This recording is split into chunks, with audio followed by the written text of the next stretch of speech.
This is a very happy day for me, and I'm happy that we're having an opportunity to do something new on our program here. Last week, I bumped into something far away about storytelling, and there for the first time was something in front of me, which was a festival in North Carolina. My God, I tell you, I had to hear these people. I am from North Carolina, born and raised there, but not living there right now. And I looked at who was coming and what was going. I didn't know a lot about some of the stuff they're doing out there now, but I thought, let's see if we can't get them here. And we're lucky. We've got two really wonderful people, one to talk about a little bit about the festival. And then we have a lady that I have known for a while, who they're already have her booked into that festival, but she considered coming to do this for us. Well, we have two people. Steve Tate is working in bringing that festival out, and well, Willa Brigham is still telling her fabulous stories. And here they are now. First, we'll talk to Steve, and then we'll talk to Willa. Well, it's great to be here. It's so nice of you to invite us. We're so excited about our festival coming up. This is our third annual festival. We started in 2019 with sold out performances on Friday and Saturday night. And of course, last year, we were all sort of making it up as we went along, and we did the best that we could. And of course, we had to do it all online, but we sold a lot of tickets, and it was a really exciting event. And this year, we're going to do both. It's going to be both a live performance in Cary at the Cary Theater, and we'll have an online version as well. November 5 and 6, so it's coming up, the Old North State Storytelling Festival. Fantastic. And then your partner here for another story on board, Willa, tell us about you. Well, I'm delighted to be a part of the Old North State Storytelling Festival. I've been a member of the North Carolina Storytelling Guild for quite some time, and this is a delight to have it right in our own backyard. The tellers are fabulous. The audiences are wonderful. Just being a part of this event is enough to make you go, aha, I'll come back again. It's guaranteed to have a good time. I say it really is a good time when you're around. I must say that, Steve, we didn't know that, but I did know that woman 20 years ago, so it was a joy to find her that you've already got into the thing. I know what she does and I know what she tells. And so we'll wait for that. But we're going to start a conversation with you. Tell us how you're feeling about that. What do you think is really going to happen with your festival, this new Old State thing? And how has it been what has happened with you and what you can do with this pandemic that's going on? We have a very big vision for this festival. We've had festivals down through the years of the Guild, and we have done different festivals across different parts of the state. But we've decided we wanted to get a festival that could stay in the same place. So we've got Cary, the Cary Theater, which is in the relative center of the state, and the town of Cary is a great host. They have a great cultural arts program. We believe that we have started a regional festival that can grow into being one of the premier national festivals.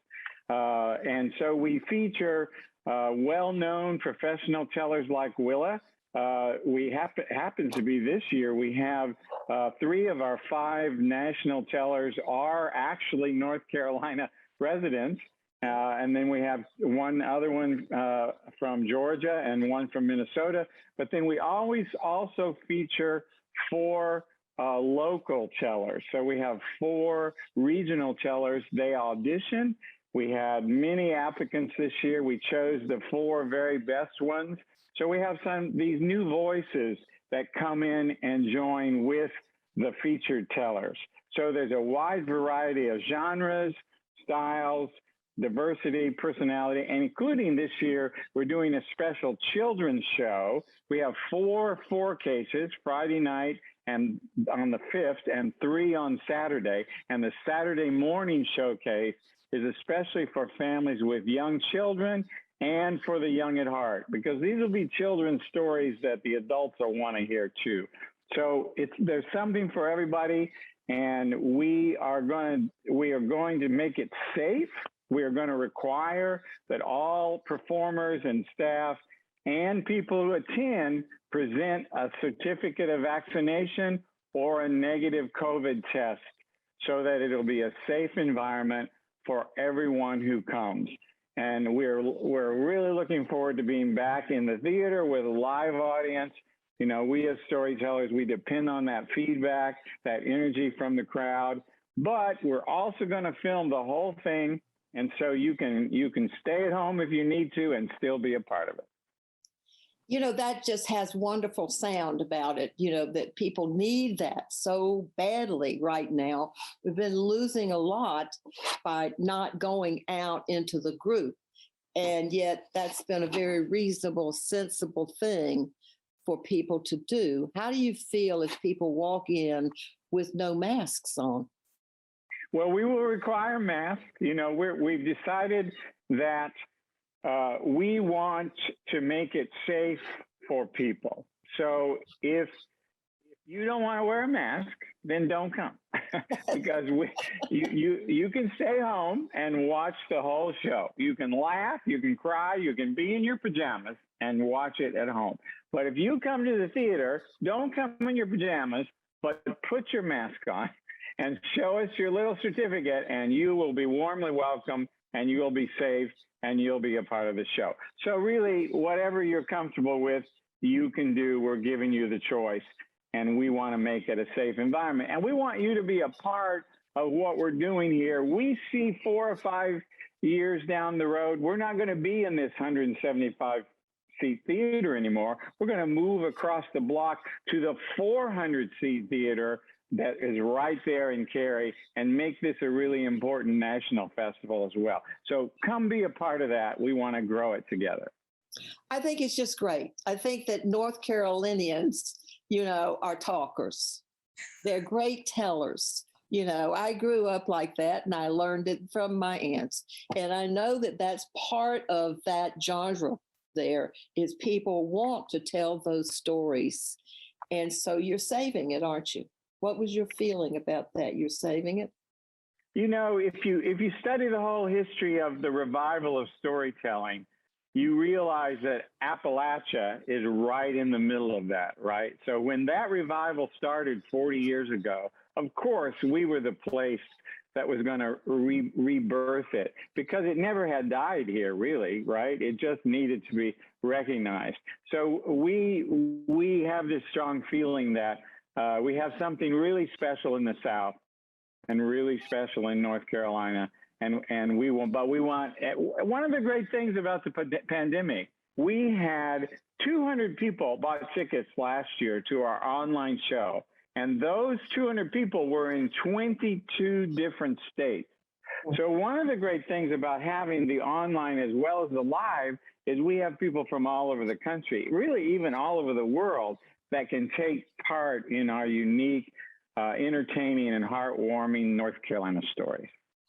Thank you. Thank you. Just a wonderful feeling about what you're doing and what y'all are all planning to protect everybody, but to really do wonderful things for the storytelling. I'm going to ask now for a story from Willa. You've given us the base for these stories and that people need to hear and they want to know about. So Willa, just tell us, where have you been? I haven't seen you for a long time.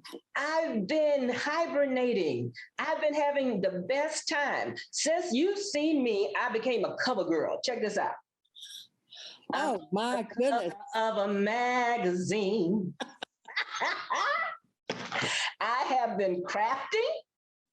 Now that you just put that up bigger, that's the best thing. You're the wonderful quilter. So let's I've been see. having the most wonderful time creating. It allows my creativity to shine through. And as I'm crafting and singing and stories come to me, and the little things you do that make you feel good about yourself, and then you have enough energy to be positive for someone else. You never know what people are going through. And especially during this time, it's uplifting. So I try to be as positive and uplifting as I can possibly be so I can have that positive energy to share with somebody else. You never know what people are going through. No, you sure don't. You sure don't. Tell us something that really you've seen, you've heard from people. Give us one little look at what people are likely to be going through. They are in need of a hug and we can't touch them. So you have to make them laugh with words of encouragement, something to make them giggle, something to help them to remember, something to bring joy to their spirit. Because we are living beings and we need that revitalization often in order to get those endorphins kicking so you can enjoy the person that you are. So the stories, you make them up. You know how Appalachian folks are. They come up with a story to make you giggle and you say, is that true? And they say, of course it is. And then you think about it. So, we down in North Carolina can lend a good lie too. Well, let's see what this one says. There's just one thing I have to interrupt here and ask you the question. I'm looking at your hat, but it's not wood. Where is your wooden hat? My wooden hat is sitting softly in its own padded box in my bedroom closet, and I take it out occasionally and look at it and give it a little air, simply because it needs to be seen, it needs to be stroked. I was talking to Chris Ramsey a few weeks back, and he asked me, how's my hat? I said, my hat is doing just fine. Oh, I was so envious of that wooden hat the first time I saw them. They're wonderful. Are you still wearing it? I do. I wear it and I make sure I wear it so people can see it, but I stay far enough away so they don't touch it. I said, don't make me lose my religion over a hat. Did you come today armed with a story? I did. I have been gardening and I've had the best time. And I realized that there are some things going on in my life that maturity has set in. And I said, okay, surely there's a story behind all of this. So the story? Yes. I ain't gonna bake no more, no more. I ain't gonna bake no more. No, I ain't gonna bake no more, no more. I ain't gonna bake no more. I used to be a world-class baker. My cakes and pies were the envious of state fairs, community center gatherings, church picnics, but then something happened. Now, I am a descendant of some very good cooks. I mean, Uncle Ben and Aunt your mama. Mm-hmm. They are some of my kinfolks. Leah Chase, honey, Mama Dip is my grandmama's cousins on my daddy's side, second removed. But I wanted somebody else to have some of those blue ribbons. So I just stopped. I mean, that pound cake that tastes so good with less salt, less fat, less sugar is in my secret recipes.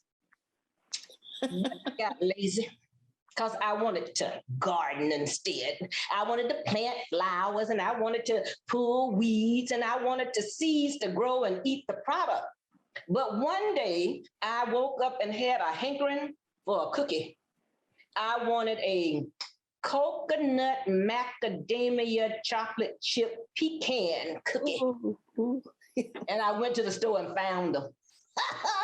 The dough was right there. All you had to do was take it out of the paper, put it on a cookie sheet, and slide it inside. Now, my ancestors would have been disappointed, but I was busy. See, I had gardening on my mind.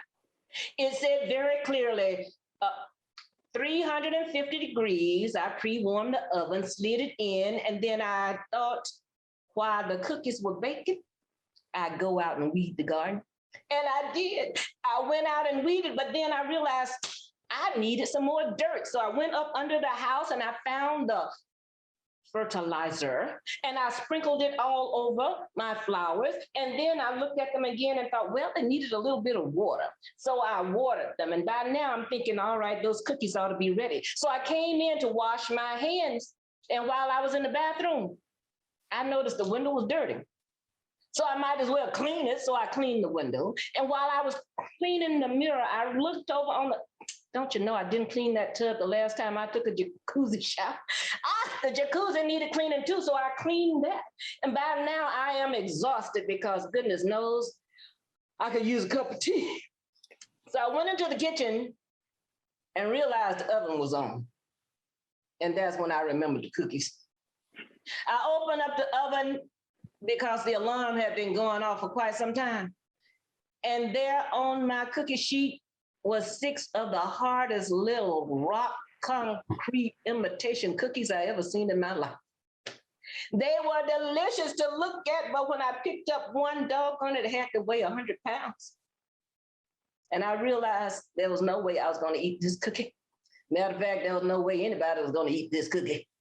But I'm an environmentally friendly woman, and I didn't want to waste these concrete hockey pucks. So I thought I'd take them outside and give them to that rabbit, that same rabbit that has been chewing on my sunflowers, the same rabbit that's always finding his way into my garden, that same rabbit that has the nerve to stand up and eat up my plants and look at me as he did so.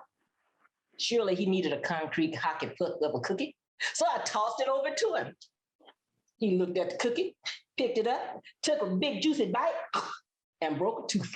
Hot dog, that fella thought you should have seen the look on his face. But I was really surprised when he started hacking and hacking and going on. And I thought, well, maybe I ought to give the little fella a little help.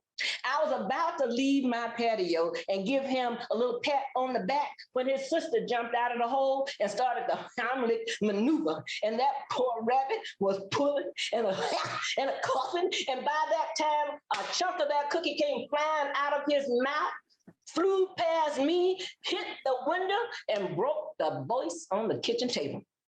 I said, now that's a pretty sad cookie. But the rabbit himself survived and limped off with his sister back into his hole. But just as that cookie came flying across, there was some that was left over. And it was that then that I saw that the squirrel, the same squirrel that has been digging in my flower pots, eating my rooted plants, and then dropping me a pine cone in its place as if I did not know the difference. Well, that same squirrel scooped up that little bit of a cookie and he started biting on it and he broke a tooth. I said, well, goodness gracious, this must be some heavy duty cooking here. Well, this fella did not hack and cough. He had the nerve to pick up that chunk, threw it at me, hit me upside the head, and then it bounced off and broke a window in the backyard. Jesus, irate cookies, doggone it. It's a good thing I've got irate animal critter insurance because I had to pay for that scalp. I mean, that was a nice little booger. Who knew he had such a strong right hand? You would have think that would have been the rest of it, but yes, there was still some cookie debris left. And then a little bowl came up out of the hole, grabbed that little bit of cookie and went back down in his hole. I probably won't see that bowl no more. But it's all right, because by now Miss Red Robin had flown in to see what was going on, and she had found herself a fat, juicy worm, but she dropped the worm to pick up that concrete hockey puck of a cookie. She took a bite, broke her beak, and went flying off crying. The worm crawled back in the hole. I thought, it can't be that bad. I mean, just because they taste like crap and hard as a rock and can break kitchen vases don't mean they're that bad. So I took the cookies. I realized I'm still environmentally friendly, and I didn't want to waste an imitation cookie. So I soaked them in water and I mashed them up and I poured them in my garden spot thinking fertilizer is fertilizer. But don't you know, before I turned and walked away, I saw a whole bunch of little worms squirming around, pushing my debris back up to the top. I had the nerve to put it in a hole, but no, must not be good enough for those worms. I figured this is enough. I gave it up, came inside, and I was making myself a cup of tea because I could use another cup of tea. When the doorbell rang, it was my neighbor. They had made a fresh loaf of banana nut bread, and they brought me a whole loaf. I thanked them very much. Then I thought, how did they know I didn't bake anymore? Was it that bouncing bunny or that running squirrel that told the story? Just because my cookies don't taste that great don't mean they have to tell everybody. But it don't matter no way, because I ain't gonna bake no more, no more. I ain't gonna bake no more. I ain't gonna bake no more, no more. I'm buying it from the store.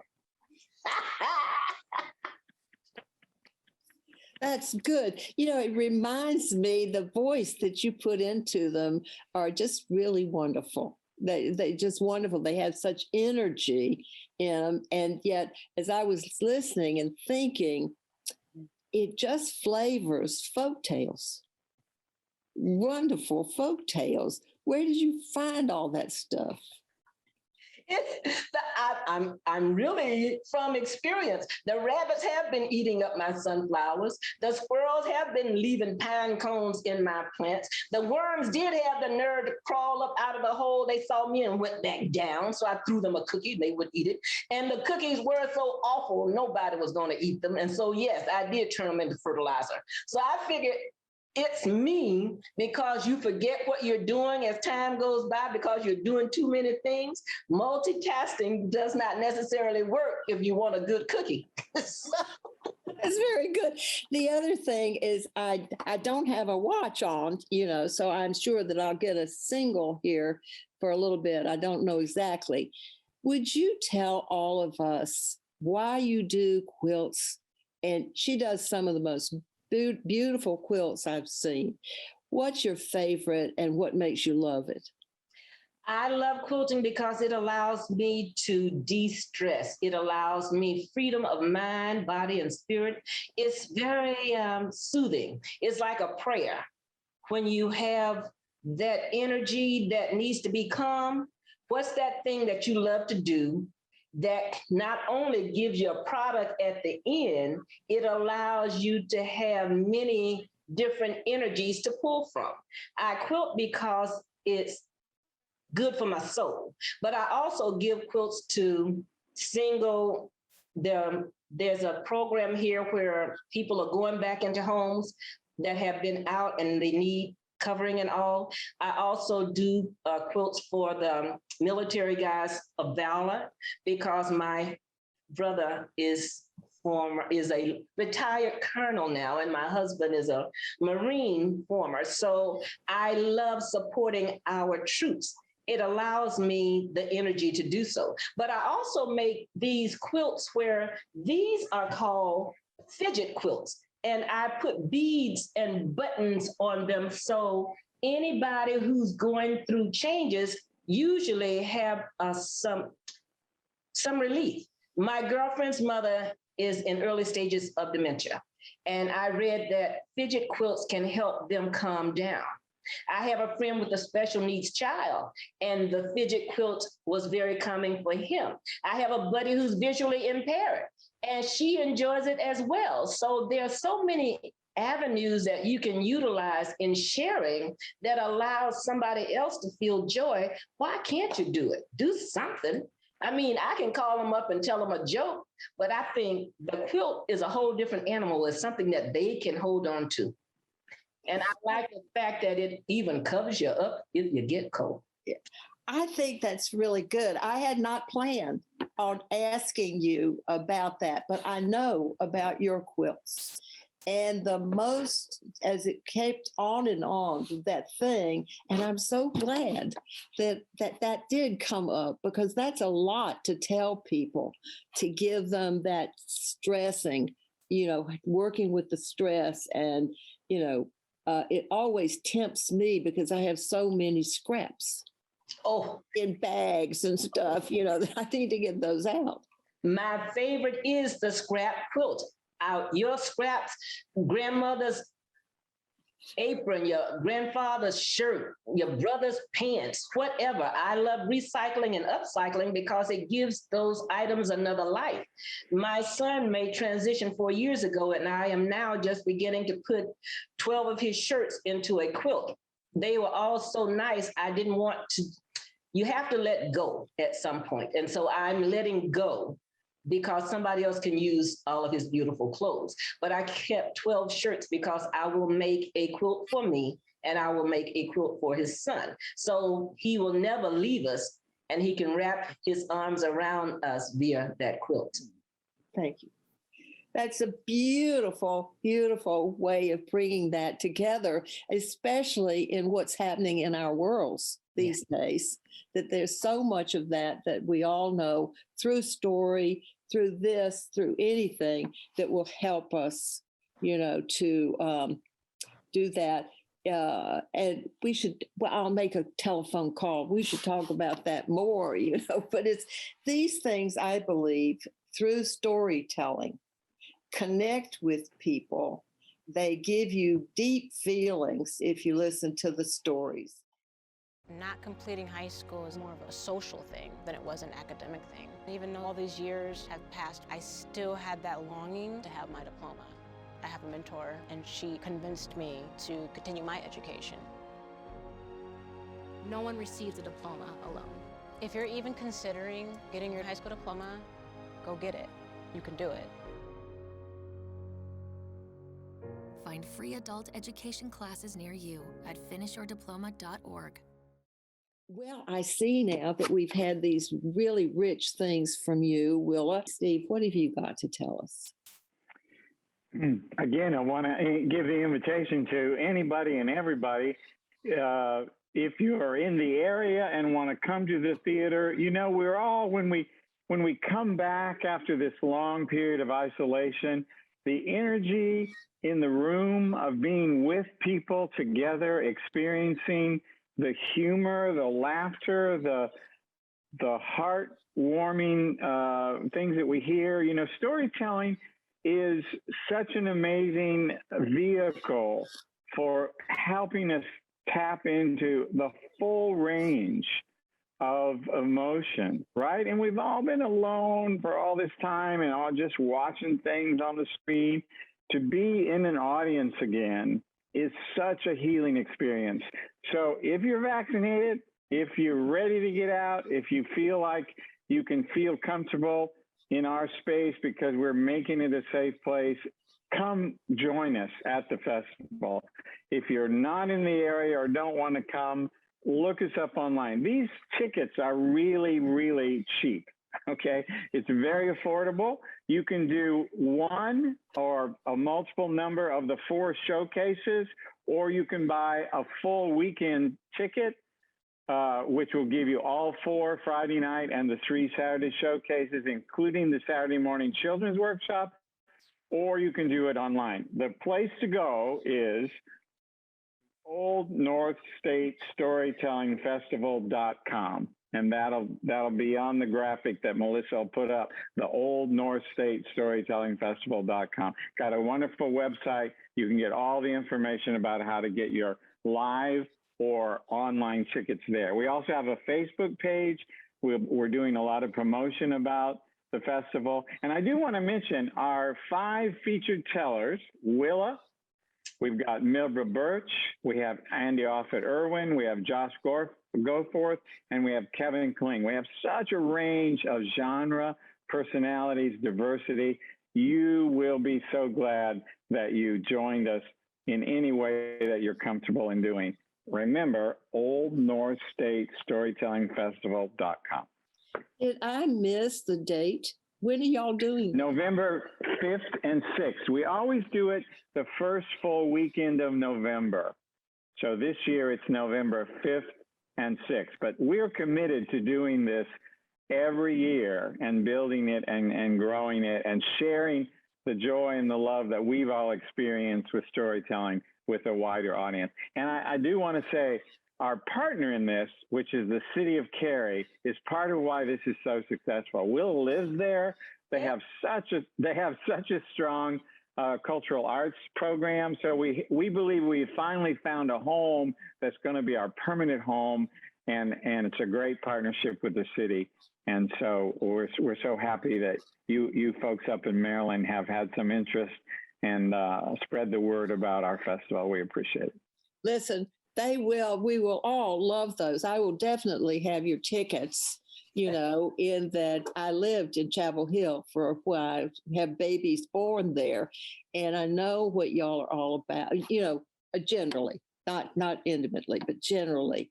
It's just been wonderful to see everybody. And I'd love to get in touch with you all for coming and bringing wonderful stories. I do believe that that's true. And I'm very excited that you talked about the power of the quilt and the power of knowing the stories. That I think is one of the most important things that we do, storytellers do with the stories, whether they're, old stories or whether they're new stories about their lives.